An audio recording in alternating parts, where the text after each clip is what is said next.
Hello friends, welcome to our channel. ఈరోజు మనం మాట్లాడుకోబోతున్న topic ఏంటంటే ఈ యొక్క పాలస్తీనా మరియు ఇజ్రాయెల్ మధ్యలో జరుగుతున్నటువంటి ఘర్షణ. అంటే ఈరోజు మనకి 8th of October, మనకు అంటే 6th of October నుంచి ఈ యొక్క కాన్ఫ్లిక్ట్ అనేది స్టార్ట్ అయింది.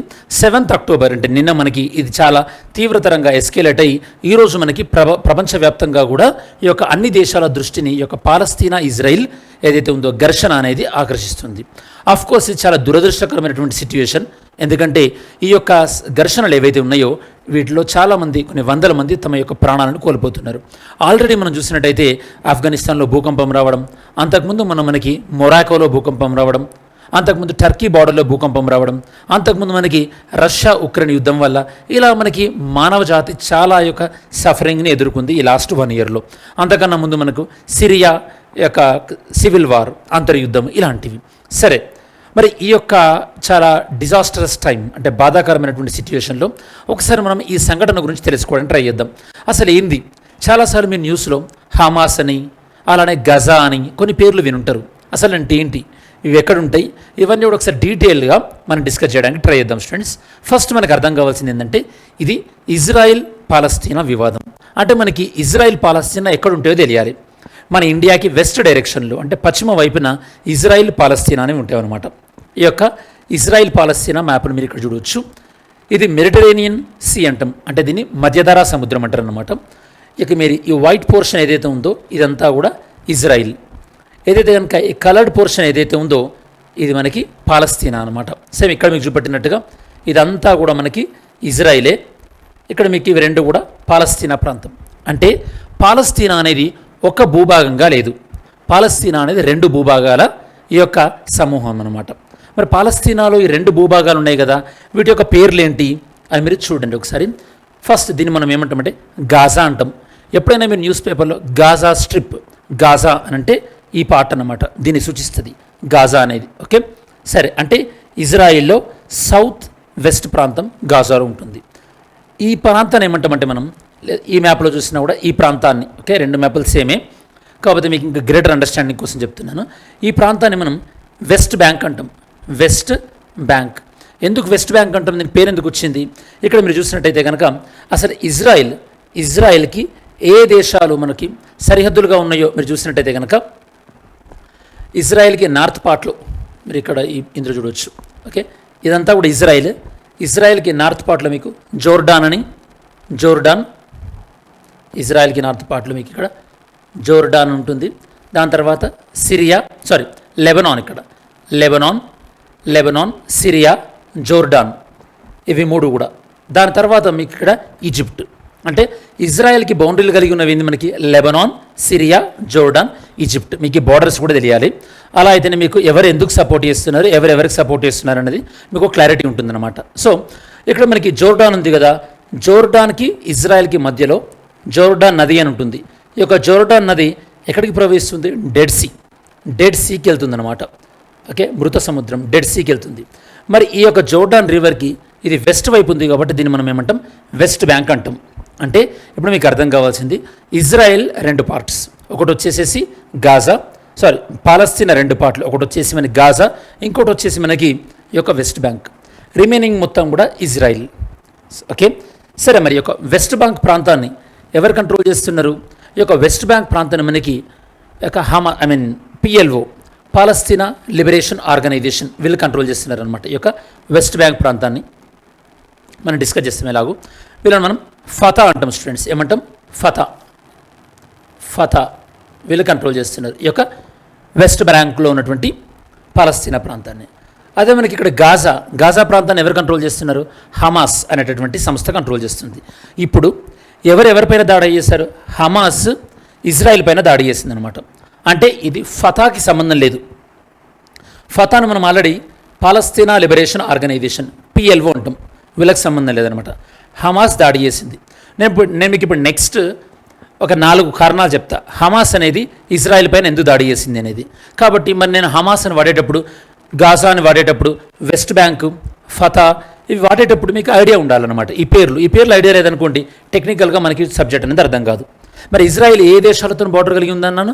Lebanon, Syria, Jordan, Egypt. ఎందుకు చెప్తున్నా అంటే ఈ బార్డర్లు కూడా ఇక్కడ మీకు లెబనాన్లో, ఓకే లెబనాన్లో ఒక తీవ్రవాద సంస్థ ఉంటుంది హెజ్బుల్లా అని. ఓకే, ఆ యొక్క హెజ్బుల్లా అనే సంస్థ హమాస్కి సపోర్ట్ చేసింది. ఇరాన్ కూడా హమాస్కి సపోర్ట్ చేసింది. అదే మనకి ఈజిప్ట్ వచ్చేసేసి ఇద్దరు కూడా శాంతియుతంగా ఉండాలని చెప్పింది. అదే అమెరికా, భారత్ లాంటి దేశాలు ఇజ్రాయెల్కి సపోర్టును వ్యక్తం చేసినాయి. మీకు ఐడియా ఉండాలన్నమాట ఎవరికి సపోర్ట్ చేస్తున్నారు ఈ యొక్క ఆన్ గోయింగ్ వార్లా అని చెప్పేసి. ఓకే, ఇక్కడ మీకు ఈజిప్ట్ ఇజ్రాయెల్కి బార్డర్ కలిగి ఉందని మీకు ఇంతకుముందు చెప్పాను కదా. ఈజిప్ట్, ఇజ్రాయెల్ ఈ ప్రాంతం మధ్యలో ఈజిప్ట్కి సంబంధించినటువంటి ఒక పెనిన్సులా, ఒక పీఠభూమి ఉంటుంది. దీన్ని మనం సినాయి పెనిన్సులా అంటాం. మీకు ఇది మ్యాపింగ్ ఇలా షేడెడ్ ఇవ్వడానికి రీజన్ ఏంటంటే గతంలో దీన్ని ఇజ్రాయెల్ ఆక్రమించింది, తర్వాత మళ్ళీ ఈ యొక్క ఈజిప్ట్కి ఇచ్చివేయడం జరిగిందనమాట. సినాయి పెనిన్సులా ఉంటుంది స్టూడెంట్స్. ఓకేనా? సరే, హిస్టరీ మనము యొక్క ఇజ్రాయెల్ పాలస్తీనా వివాదం హిస్టారికల్గా డిస్కస్ చేసే కన్నా ముందు ఫస్ట్ ఇప్పుడు నేను చెప్తాను, హమాస్ అనేవి సడన్గా ఇప్పుడు ఇజ్రాయెల్ పైన దాడి చేయడానికి కారణమైంది. కారణాలు కొన్ని చూసినట్టయితే కనుక, నెంబర్ 1, గత కొన్ని రోజులుగా కూడా ఈ యొక్క ఇజ్రాయెల్ ప్రభుత్వం అనేది వెస్ట్ బ్యాంక్లో ఉన్నటువంటి పాలస్తీనా ప్రజలపైన రెగ్యులర్గా దాడులు చేస్తుంది. లాస్ట్ వన్ ఇయర్లో మనకి ఐక్యరాజ్య సమితి యుఎన్ఓ లెక్కల ప్రకారం సుమారు ఒక 200 మంది ఈ యొక్క పాలస్తీనా ప్రజలు చనిపోయారు. ఎక్కడ? వెస్ట్ బ్యాంక్ ప్రాంతంలో. ఎవరి చేతిలో?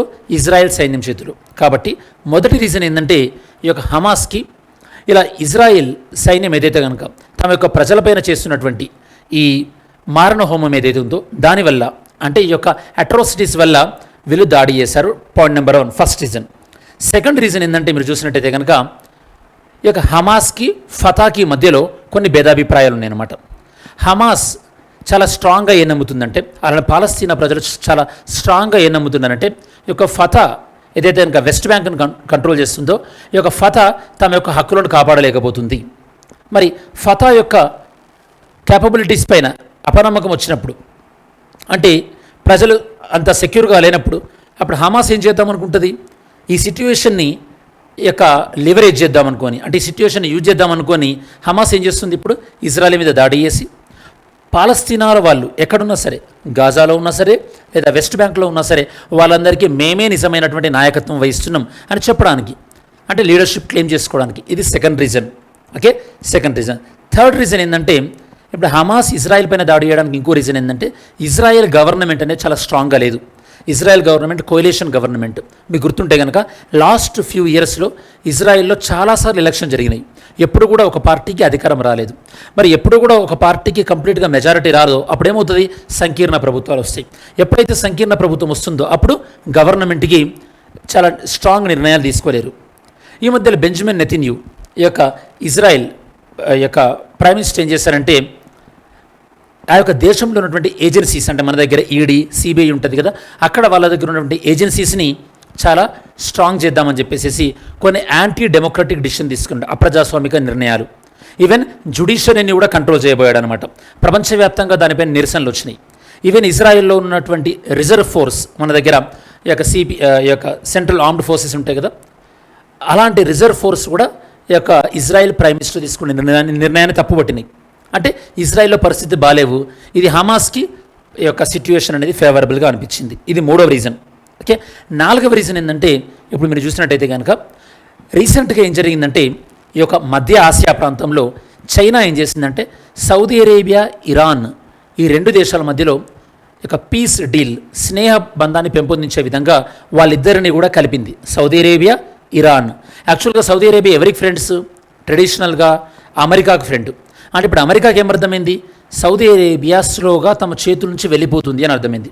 కాబట్టి మన అమెరికా ఏం చేసింది?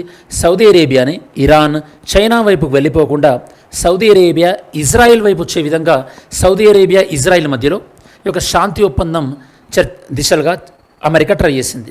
దాన్ని కూడా ఒకవేళ జరిగిందనుకోండి, అప్పుడు సౌదీ అరేబియా ఎవరికి సపోర్ట్ ఉంటుంది? ఇజ్రాయెల్కి సపోర్ట్ ఉంటుంది. సౌదీ అరేబియా అనేది ఇస్లామిక్ నేషన్స్లో one of the biggest country. అప్పుడు హమాస్కి అసలు రైట్స్ ఏమైనా ఉంటాయా? ఉండదు. కాబట్టి హమాస్కి ఈ యొక్క ఇజ్రాయెల్, సౌదీ అరేబియా దగ్గర అవ్వడం కూడా ఇష్టం లేదు. కాబట్టి దాన్ని కూడా బ్రేక్ చేయడానికి కోసం అని చెప్పేసి ఇప్పుడు సడన్గా ఇజ్రాయెల్ పైన దాడి చేయడం జరిగింది. అంటే ఇప్పుడు ఇజ్రాయెల్ పైన హమాస్ దాడి చేయడానికి ఇమ్మీడియట్ రీజన్స్ 4. నెంబర్ 1 ఇజ్రాయెల్ ఫోర్సుల యొక్క అట్రాసిటీస్. సెకండ్ 1 ఈ యొక్క పాలస్తీనా ప్రజల్లో నాయకత్వం క్లెయిమ్ చేసుకోవడానికి. థర్డ్ 1 ఈ యొక్క ఇజ్రాయెల్లో ఉన్నటువంటి పొలిటికల్ ఇన్స్టెబిలిటీ. ఫోర్త్ 1 ఇజ్రాయిల్, దాంతోపాటు సౌదీ అరేబియాలో పెరుగుతున్నటువంటి ఫ్రెండ్షిప్. ఇవి 4 ఇమ్మీడియట్ కారణాలు. ఇమ్మీడియట్ రీజన్స్ కూడా అర్థమైనాయి కదా. నెక్స్ట్ చూద్దాం ఒకసారి. ఈ యొక్క చారిత్రాత్మకంగా మీరు చూసినట్టయితే కనుక ఇదంతా కూడా పాలస్తీనా ఉండేది స్టూడెంట్స్. ఇజ్రాయిల్ వాళ్ళు ఇక్కడ ఇజ్రాయిల్ అంటే ఎవరు? యూదులు అంటారు అనమాట. జ్యూస్ ఇక్కడ సెటిల్ అయ్యారు. ఎప్పుడు సెటిల్ అయ్యారు ఏంటనేది మనం డీటెయిల్గా ఇయర్స్ మీకు చెప్తాను. జ్యూస్ సెటిల్ అయిన తర్వాత 1947లో జ్యూస్కి దాంతోపాటు పాలస్తీనియన్కి మధ్యలో ఒక రకమైనటువంటి డిస్ప్యూట్స్ రావడం వల్ల బ్రిటిష్ వాళ్ళ కంట్రోల్లో ఉండేది అప్పటివరకు ల్యాండ్ కూడా. బ్రిటిష్ వాళ్ళు యుఎన్ఓ ఐక్యరాజ్య సమితికి ఈ యొక్క ప్రాబ్లమ్ని వాళ్ళు డిఫర్ చేశారు. ఐక్యరాజ్య సమితి ఈ మొత్తం ప్రాంతాన్ని 2 దేశాలుగా డివైడ్ చేసింది 1947లో. సేమ్ మన భారత్ పాకిస్తాన్ డివైడ్ అయినట్టుగా. ఈ షేడెడ్ పోర్షన్ డార్క్ రీజన్ ఏదైతే ఉందో ఇది పాలస్తీనా, ఈ వైట్ రీజన్ ఏదైతే ఉందో అది ఇజ్రాయెల్గా డివైడ్ అయింది. అలా డివైడ్ అయిన తర్వాత మళ్ళీ ఈ యొక్క ఇజ్రాయెల్ పైన చుట్టుపక్కల ఉన్నటువంటి ఇస్లామిక్ దేశాలు దాడి చేసినాయి. ఏమని? ఇజ్రాయెల్ ఎప్పుడైనా మాకు ప్రమాదకరమైన దేశమే అని చెప్పేసి చుట్టుపక్కల ఉన్నటువంటి ఈజిప్ట్ కానీ, జోర్డాన్ కానీ, సిరియా కానీ ఇవన్నీ కూడా దాడి చేయడం జరిగింది. ఓకే, అంటే ఫస్ట్ యాక్చువల్లీ ఇజ్రాయెల్కి ఈ కంట్రీస్ దాడి చేస్తే అని తెలుసు. ఓకే, ఇజ్రాయెల్ ఇంటెలిజెన్స్ అనేది చాలా చాలా డెవలప్డ్, అడ్వాన్స్డ్ వన్. మీకు ఐడియా ఉంటే కనుక ఇజ్రాయెల్ ఇంటెలిజెన్స్ ఏజెన్సీ పేరేందో కామెంట్ చేయండి friends. What is the name of the intelligence agency?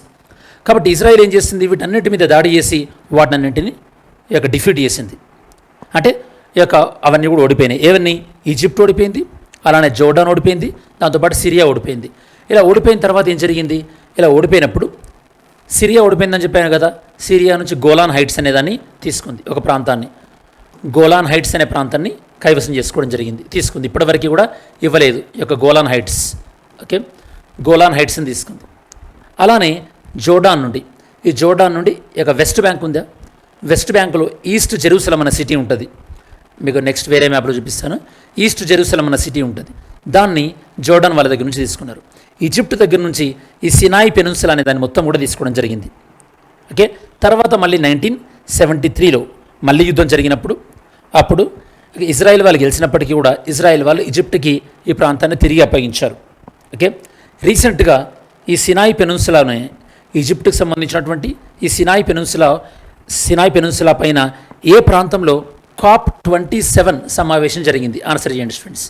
ఏ ప్రాంతంలో COP27 సమావేశం జరిగింది? ఆన్సర్ చేయండి. ఓకే, ఇప్పుడు మీకు ఓవరాల్గా ఈ యొక్క పాలస్తీనా మ్యాప్ ఏ విధంగా చేంజ్ అవుతుందో చూశారు కదా. తర్వాత ఏం చేసింది? ఇజ్రాయిల్ ఈ యొక్క ఇస్లామిక్ దేశాల పైన ఓడించిన తర్వాత ఇజ్రాయిల్ ఏం చేసిందంటే ఈ పాలస్తీనా ప్రాంతంలో ఇజ్రాయిలీ ప్రజలు సెటిల్ అయ్యే విధంగా ఎవరెవరైతే ఇక్కడ ఉంటారో వాళ్ళందరికీ సబ్సిడీలు ప్రకటించింది. అంటే ఈ ఏరియాలో మొత్తం కూడా ఇజ్రాయిలీ ప్రజలు సెటిల్ అయ్యేటట్టు ఎంకరేజ్ చేసింది. అంటే ఇప్పుడు గ్రాడ్యువల్గా పాలస్తీనా ప్రజలకి తమకంటూ ఒక దేశం లేకుండా పోయింది.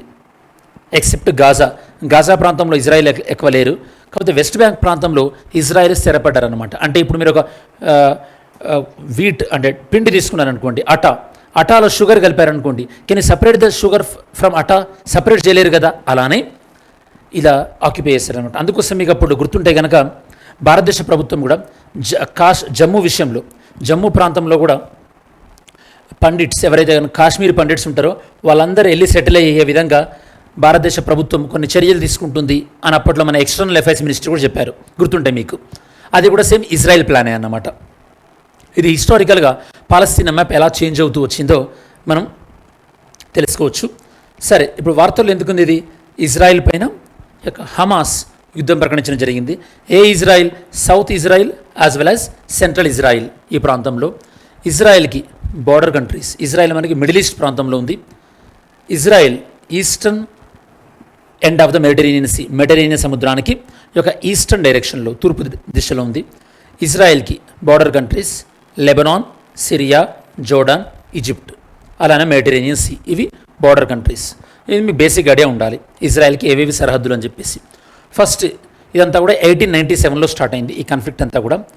ఒక యూదుల్ని వివిధ దేశాల్లో ఉన్నటువంటి ప్రజలు హేట్ చేసేవాళ్ళు అన్నమాట. ఎందుకు? వాళ్ళ యొక్క రిలీజియస్ బిలీఫ్స్ వల్ల కానీ, వాళ్ళ యొక్క కల్చర్ వల్ల కానీ. కాకపోతే యూదులకు పవిత్రమైనటువంటి స్థలం ఏంది? జెరూసలం. 1897లో ఎప్పుడైతే కనుక తమ పైన జరుగుతున్నటువంటి ఈ అట్రాసిటీస్ ఏవైతే ఉన్నాయో వాటికి అగెనిస్ట్గా వాళ్ళు ఒక ఉద్యమం చేయడం స్టార్ట్ చేశారనమాట. ఆ యొక్క మూమెంట్ పేరు ఏం పేరంటే జియోనిస్ట్ మూమెంట్. ఈ జియోనిస్ట్ మూమెంట్ చేసి తమ ఎదుర్కొంటున్నటువంటి పర్సిక్యూషన్స్ అంటే ఊచకోత నుంచి బయటపడడానికి అని చెప్పేసి వీళ్ళు సెటిల్ అయినటువంటి ప్రాంతం ఏంది, పాలస్తీన్ ఏరియాలో జెరూసలం వీళ్ళకి పవిత్రమైన ప్రదేశం కాబట్టి అక్కడలే సెటిల్ అవ్వడం స్టార్ట్ చేశారు. ఈ సెటిల్మెంట్ అనేది తర్వాత రోజుల్లో 1930s హిట్లర్ ఉన్నప్పుడు ఇంకెక్కువ పెరిగింది. ఎందుకంటే హిట్లర్ ఏం చేశాడు, జ్యూస్ అందరినీ చంపడం స్టార్ట్ చేశాడు. ఓకే, చూద్దాం ఒకసారి. 1916 ఇది వరల్డ్ వార్ I టైంలో. 1916 ఇది మనకి సైక్స్ పైకాట్ అగ్రిమెంట్ అంటాం. ఇది బ్రిటిష్ అండ్ ఫ్రాన్స్ వాళ్ళ మధ్య జరిగినటువంటి అగ్రిమెంట్. ఈ అగ్రిమెంట్ ప్రకారం ఈ యొక్క ఇజ్రాయిల్ ప్రాంతం అంటే గతంలో ఈ పాలస్తీనా ప్రాంతం అంతా కూడా ఎవరి కంట్రోల్లోకి వెళ్ళింది, ఈ యొక్క ఇంగ్లీష్ వాళ్ళ కంట్రోల్లోకి వెళ్ళింది. అంతకుముందు అది ఒటోమన్ ఎంపైర్ ఉంటుండే, మీది ఐడియా ఉందనుకుంటా. వరల్డ్ వార్ I ఎండ్ అయిపోయిన తర్వాత ఒటోమన్ ఎంపైర్ అనేది డివైడ్ అయింది. ఖలీఫా అన్న పోస్ట్ను కూడా రద్దు చేశారు. అందుకోసమే ఖిలాఫత్ మూమెంట్ అనేది వచ్చింది 1920 ఇండియాలో. 1917 బాల్ఫోర్ డిక్లరేషన్ ప్రకారము ఈ పాలస్తీనా ప్రాంతం ఏదైతే ఉందో ఇది జ్యూస్ అంటే యూదుల యొక్క హోమ్ ల్యాండ్, వాళ్ళ చెందినటువంటి మాతృదేశం అని ఇందులో ప్రకటించారు బాల్ఫోర్ డిక్లరేషన్. 1930s నాజీ జర్మనీలో వచ్చినప్పుడు హిట్లర్ యొక్క దురాఘాతాలను తట్టుకోలేక అక్కడ ఉన్నటువంటి జ్యూస్ అందరూ కూడా ఇంగ్లీష్ యూకే వాళ్ళని అడిగితే యూకే వాళ్ళు యొక్క ప్రస్తుతం ఉన్నటువంటి ఇజ్రాయిల్ ప్రాంతంలో వీళ్ళందరికీ షెల్టర్ ఇవ్వడం జరిగింది. ఈ విధంగా స్లోగా ఇజ్రాయిల్ ప్రాంతంలో ఈ యొక్క జ్యూస్ యొక్క సంఖ్య పెరుగుతూ వచ్చింది.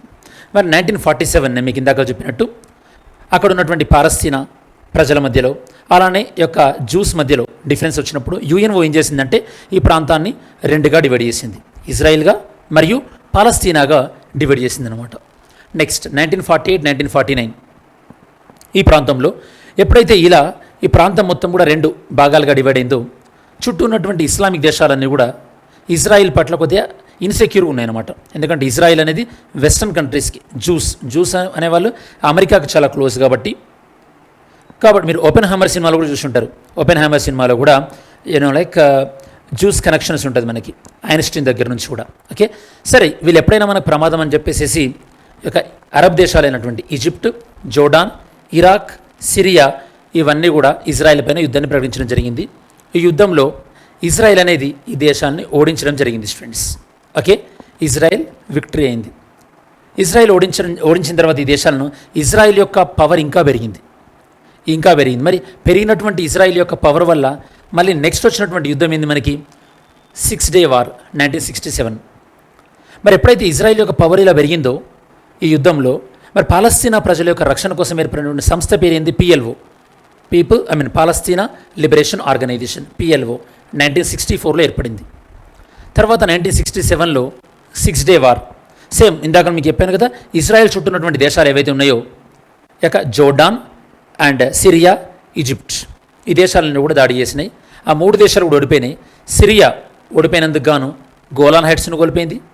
అలానే ఈజిప్ట్ ఓడిపోయినందుకు గాను సినాయి పెనిన్సులాను కోల్పోయింది. జోర్డాన్ తను ఓడిపోయినందుకు గాను ఈస్ట్ జెరూసలం యొక్క వెస్ట్ బ్యాంక్లోని ఈస్ట్ జెరూసలం అన్న ప్రాంతాన్ని కూడా కోల్పోయింది. ఈ విధంగా పాలస్తీనా పవర్ అనేది ఇంకా పెరిగింది. మరి ఈ విధంగా ఇజ్రాయిల్ పవర్ ఇంకా పెరిగింది, పాలస్తీనా ఇంకా తగ్గుతూ వచ్చిందనమాట. మరి ఇలా యుద్ధాలు చేసి వేరే ప్రాంతాలను ఆక్రమించుకోవడం రాంగ్ కాబట్టి తర్వాత రోజులలో ఇజ్రాయెల్ యొక్క ఈజిప్ట్ నుంచి తీసుకున్నటువంటి సినాయి పెనిన్సులాను ఈజిప్ట్కి ఇచ్చడం జరిగింది. గోలాన్ హైట్స్ మాత్రం కొద్దిగా మాత్రమే సిరియాకి ఇచ్చింది. ఇంకా స్టిల్ ఇవి వీళ్ళ కంట్రోల్లోనే ఉన్నాయి ఫ్రెండ్స్. ఇది మీరు చూడొచ్చు. ఈ విధంగా వారైన తర్వాత ఈ ప్రాంతము యొక్క వెస్ట్ బ్యాంక్ ప్రాంతం, యొక్క సినాయి పెనిన్సులా ప్రాంతం, ఈస్ట్ జెరూసలం ప్రాంతం, అలానే గోలాన్ హైట్స్ ఇవన్నీ కూడా మనకి ఎవరికి వెళ్ళిపోయినాయి, ఇజ్రాయెల్ వాళ్ళకి వెళ్ళిపోయినాయి అనమాట. ఓకే, ఇజ్రాయెల్ వాళ్ళకి వెళ్ళిపోయిన తర్వాత మళ్ళీ సినాయి పెనిన్సులాను ఈజిప్ట్ వాళ్ళకి ఎప్పుడు ఇచ్చారు, మళ్ళీ అరౌండ్ 1982లో ఇవ్వడం జరిగింది. 1967లో వార్ జరిగిన తర్వాత 1982లో ఇవ్వడం జరిగింది. యుఎన్ వాళ్ళ రిక్వెస్ట్ ప్రకారము ఇవ్వమని చెప్తే ఇవ్వకపోతే 1979లో ఇజ్రాయెల్ ఈజిప్ట్ మధ్యలో ఒక అగ్రిమెంట్ జరిగిన తర్వాత ఫైనల్గా 1982లో సినాయి పెనిన్సులాను ఇచ్చేసేసారు. సినాయి పెనిన్సులాను ఇవ్వడం జరిగింది. ఇచ్చిన తర్వాత మరి ఈ ప్రాంతం ఏదైతే ఉందో ఈ ప్రాంతంలో గజా హమాస్ కంట్రోల్లోకి వచ్చింది. వెస్ట్ బ్యాంక్ ఏమో ఫతా కంట్రోల్లోకి వెళ్ళిపోయింది. ఫతాని మనం ఏమన్నాం, PLO పాలస్తీనా లిబరేషన్ ఆర్గనైజేషన్ అని అన్నాం స్టూడెంట్స్. హమా అండ్ ఫతాస్ 1987లో ఈ ఆర్గనైజేషన్స్ ఏర్పడినాయి. హమాస్ సమ్వాట్ డెమోక్రటికల్లీ ఎలక్టెడ్ గవర్నమెంట్ని రెస్పెక్ట్ ఇస్తుంది. హమాస్ ఇదివరకు మనకి యాసిర్ అరాఫత్ కూడా హమాస్ని రిప్రజెంట్ చేయడం జరిగింది. హమాస్ అనేవాళ్ళు అమెరికాతో కొన్ని ఒప్పందాలు కూడా వేసుకోవడం జరిగింది. ఓకే, హమాస్ ఇలా పాలస్తీనా రెండుగా ఉండడానికైనా ఓకే అన్నారు, కాకపోతే పీస్ఫుల్గా ఉండాలని. సరే, ఫతా కాకపోతే హమాస్ మాత్రం ఏమన్నారు, ఇందాక మీకు యాసర్ అరాఫత్ అని చెప్పాను కదా, తను కూడా మనకి ఫతా అన్నమాట. హమాస్ ఏమంటున్నారు, ఇలా పాలస్తీనా రెండుగా ఉండడానికి వీల్లేదు, పాలస్తీనా ఒకటే కంట్రీ ఉండాలని చెప్పేసి ఈ యొక్క హమాస్ యొక్క డిమాండ్ అనమాట. మరి ఈ సందర్భంలో ఈ యొక్క ఫతాకి మరియు యుఎస్ఏకి మధ్య జరిగిన కొన్ని అగ్రిమెంట్ చూసినట్టయితే కనుక Oslo peace accord, Oslo peace ఒప్పందం 1993 ఎందుకు జరిగింది ఇది? దీనికన్నా కొన్ని సంవత్సరాల ముందు ఈ యొక్క వెస్ట్ బ్యాంక్ ప్రాంతంలో ఉన్నటువంటి పాలస్తీనియన్స్ తమ యొక్క దేశం తమకు కావాలి అని ఒక పవిత్ర యుద్ధాన్ని చేయడం జరిగింది. దాన్ని ఇంతిఫాదా అంటారు అనమాట. ఫస్ట్ ఇంతిఫాదా అనేది 1987లో జరిగితే ఓస్లో పీస్ ఒప్పందం 1993లో జరిగింది. దాని తర్వాత ఈ యొక్క ఓస్లో ఒప్పందం మీరు చూడొచ్చు, బిల్ క్లింటన్ బ్యాక్డ్రాప్లో ఉన్నారు. యాసర్ అరాఫత్ అన్న కదండి మీకు ఇందాకల, Yasser Arafat who was representing the Fatah. దాని తర్వాత మనకి క్యాంప్ డేవిడ్ సమ్మిట్ 2000. ఫర్దర్గా ఈ యొక్క ఇజ్రాయెల్ అండ్ పాలస్తీనా మధ్యలో పీస్ టాక్స్ కోసం ట్రై చేసినప్పుడు ఇది ఫెయిల్ అవ్వడం వల్ల సెకండ్ ఇంతిఫాదా 2000 to 2005 మధ్యలో సెకండ్ ఇంతిఫాదా అంటే రెండవసారి మళ్ళీ పవిత్ర యుద్ధం జరగడం. ఆ జరిగిన తర్వాత ఇజ్రాయెల్ కూడా గాజా నుంచి కొద్దిగా వెనక్కి తగ్గడం, అలానే వెస్ట్ బ్యాంక్ నుంచి ఎవరు కూడా పాలస్తీనియన్లు ఇజ్రాయెల్లోకి రాకుండా స్ట్రిక్ట్గా బార్డర్ దగ్గర వాళ్ళు ప్రొటెక్షన్ చేయడం, ఇలాంటివి జరిగినాయి. ఇది సెకండ్ ఇంతిఫాదా స్టూడెంట్స్. సరే, ఇప్పుడు ప్రజెంట్ యొక్క హమాస్ సడన్గా దాడి చేయడానికి కారణం ఏందో నేను మీకు ఆల్రెడీ చెప్పాను, ఈ యొక్క రీజన్ ఏంటి అని చెప్పేసి. Next, Israel Palestine conflicts and US. మరి ఇజ్రాయిల్ పాలస్తీనా కాన్ఫ్లిక్ట్లో తరచుగా యూఎస్ ఇన్వాల్వ్ అవ్వడానికి కూడా హమాస్ యాక్సెప్ట్ చేయట్లేదు. మరి యూఎస్ ఎందుకు ఇన్వాల్వ్ అవుతుందంటే ట్రెడిషనల్గా యూఎస్ అనేది ఇజ్రాయిల్కి ఫ్రెండ్షిప్ కంట్రీ. ఎందుకు? ఇజ్రాయిల్లో ఉండేది ఎవరు? జూస్. అమెరికాలో మేజర్ బిజినెస్ ఎవరి కంట్రోల్లో ఉంటాయి? జూస్. కాబట్టి ఈవెన్ యూఎస్ఏ జూస్కి సపోర్ట్ ఇస్తూ వచ్చింది. మీకు డొనాల్డ్ ట్రంప్ ఉన్నప్పుడు గుర్తుండాలి, మీకు జెరూసలం మొత్తం కూడా ఇజ్రాయెల్ క్యాపిటల్గా గుర్తిస్తామని కూడా అమెరికా చెప్పింది. ఐడియా ఉంది కదా మీకు? ఒక మనకి ఒబామా ఉన్నప్పుడు మాత్రమే ఇజ్రాయెల్కి వ్యతిరేకంగా కొన్ని అంటే ఐక్యరాజ్య సమితిలో అంటే యుఎన్ఓలో జరిగినటువంటి కొన్ని ఓటింగ్లలో కూడా ఇజ్రాయెల్కి వ్యతిరేకంగా కూడా ఓటు వేయడం జరిగింది అమెరికా, ఒబామా ఉన్నప్పుడు.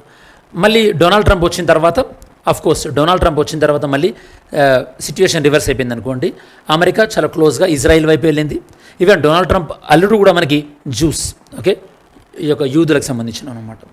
మరి ఇప్పుడు పాలస్తీనా ఏమంటుందంటే ఇజ్రాయిల్ ఏదైతే కనుక 1967 కన్నా ముందు ఏదైతే కనుక ఉందో ఆ ప్లేస్కి వెళ్ళిపోవాలి, మా ప్రాంతాలు మాకు కావాలి. ఇజ్రాయిల్ ఇలా తరచుగా ఎక్స్పాండ్ అవ్వడాన్ని, అలా దాంతోపాటు పాలస్తీనా వాంట్స్ పాలస్తీనియన్ రెఫ్యూజీస్ అంటే ఎవరైతే కనుక తమ యొక్క ఇళ్లను కోల్పోయారో ఆ ప్రాంతాలన్నీ కూడా ఇచ్చేసేయమని చెప్పేసి, వాళ్ళందరికీ కూడా సెటిల్మెంట్ కల్పించమని చెప్పేసి, అలానే ఇక Jerusalem, west Jerusalem, east Jerusalem ఉంది కదా, ఈస్ట్ జెరూసలం ఏమో వెస్ట్ బ్యాంక్లో ఉంది, ఈస్ట్ జెరూసలం కూడా మళ్ళీ పాలస్తీనియన్ కంట్రోల్లోకి కావాలి అని చెప్పేసి పాలస్తీనియన్ల యొక్క డిమాండ్ అన్నమాట. మరి ఇజ్రాయెల్ ఏం చెప్తుంది? సో ఇజ్రాయెల్ ఏముంది మనకి, జెరూసలం మొత్తానికి కూడా స్వయం ప్రతిపత్తి ఉండాలి, అది లైక్ పాలస్తీనియన్లకు చెందకుండా అండ్ ఇజ్రాయెల్ కంట్రోల్లో లేకుండా కూడా, అలానే ఇజ్రాయెల్ అనేది కంప్లీట్గా ఒక జూయిష్ స్టేట్, పాలస్తీనియన్ ఎలాంటి మళ్ళీ ఇబ్బంది పెట్టకూడదని చెప్పేసి, దాంతోపాటు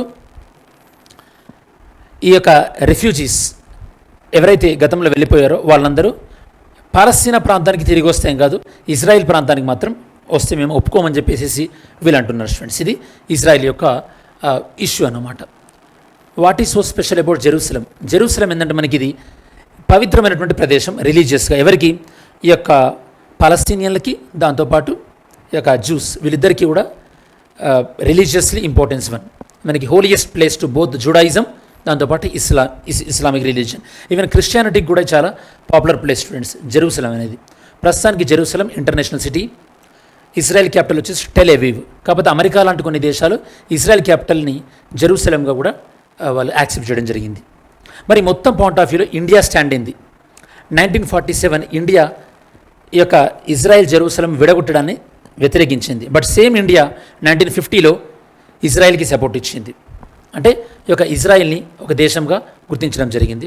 అలానే ఇక పాలస్తీనాను కూడా పాలస్తీనా లిబరేషన్ ఆర్గనైజేషన్ వీళ్ళను కూడా ఒక ఆర్గనైజేషన్గా గుర్తించి పాలస్తీనా హక్కులకు కూడా భారతదేశం రెస్పెక్ట్ ఇచ్చింది. బాగా గుర్తుపెట్టుకోండి, నరేంద్ర మోడీ గారి ప్రభుత్వం కన్నా ముందు వరకు కూడా మనకి పాలస్తీనాతో కూడా మంచి సంబంధాలు ఉండేవి. ఈ మధ్యలో మన ప్రస్తుత ప్రధానమంత్రి గారి టైం నుంచి మనం మోర్ ఈ యొక్క ఇజ్రాయెల్ వైపే ఎక్కువ వెళ్తున్నాం. ఈవెన్ మీరు క్వాడ్ 2.0లో కూడా చూసుంటారు. క్వాడ్ 2.0 దీన్ని మనము I2U2 అంటాం. ఇందులో కూడా మనం ఇజ్రాయెల్కి ఎక్కువ సపోర్ట్ ఇచ్చాం స్టూడెంట్స్. దాని తర్వాత 1988 ఈ యొక్క పాలస్తీనాకి యొక్క జాతి ఒక దేశ హోదా ఉండాలని చెప్పేసి సపోర్ట్ చేసినటువంటి నాన్ అరబ్ కంట్రీ, ఇస్లామేతర కంట్రీ భారత్. 2014లో భారతదేశం అనేది ఇజ్రాయెల్కి వ్యతిరేకంగా మానవ హక్కుల తీర్మానం పైన ఓటింగ్ వేయడం జరిగింది. దాని తర్వాత ప్రభుత్వం షిఫ్ట్ అయిపోయిన తర్వాత ఈ యొక్క ఇజ్రాయెల్కి వ్యతిరేకంగా ఓటింగ్ వేయడం తగ్గిపోయింది. ఈవెన్ మనం ఇజ్రాయెల్ని పాలస్తీనాను సెపరేట్గా చూస్తూ మనం ఇజ్రాయెల్తో ఎక్కువగా రిలేషన్స్ కూడా స్టార్ట్ చేసుకోవడం జరిగింది. దీన్ని మనం డీహైఫనేషన్ అంటారనమాట. అంటే ఫర్ ఎగ్జాంపుల్ ఇప్పుడు అమెరికా ఇక ఇండియాతోనే మంచి రిలేషన్ మెయింటైన్ చేస్తుంది, పాకిస్తాన్తోనే మంచి రిలేషన్ చేస్తుంది. అలా కాకుండా ఇండియాతో మంచి రిలేషన్స్ మెయింటైన్ చేయడం వల్ల పాకిస్తాన్తో సరిగా మంచి రిలేషన్స్ మెయింటైన్ చేయట్లేదు అనుకోండి, దాన్ని మనం హైఫినేషన్ అంటాం. అంటే రెండు దేశాలను కలిపి చూడడం అనేది. ఇండియా ఇజ్రాయెల్ పాలస్తీనాలను కలిపి చూడకుండా ఇజ్రాయెల్తో మంచి సంబంధాలను మనము కంటిన్యూ చేస్తాం, పాలస్తీనా కూడా మా సపోర్ట్ మేము ఇస్తామని చెప్పేసి ఇండియా చాలా డిప్లొమాటిక్గా చెప్పడం జరిగింది. 2019లో యుఎన్ఓలో ఒకనొక అనుబంధ సంస్థ అయినటువంటి యుఎన్ ఎకనామిక్ అండ్ సోషల్ కౌన్సిల్లో దానికి సంబంధించిన సభ్యత్వం విషయంలో ఇజ్రాయెల్ పాలస్తీనా మెంబర్షిప్ని వ్యతిరేకిస్తూ చేసిన తీర్మానానికి ఇండియా కూడా ఇజ్రాయెల్కి సపోర్ట్ చేసింది. ఇప్పటికీ కూడా ఇజ్రాయెల్కి మనకి పాలస్తీనాకి యుఎన్ఓలో మెంబర్షిప్ లేదు students. So what is the మనకి బెస్ట్ పాసిబుల్ సొల్యూషన్ అని దీనికి?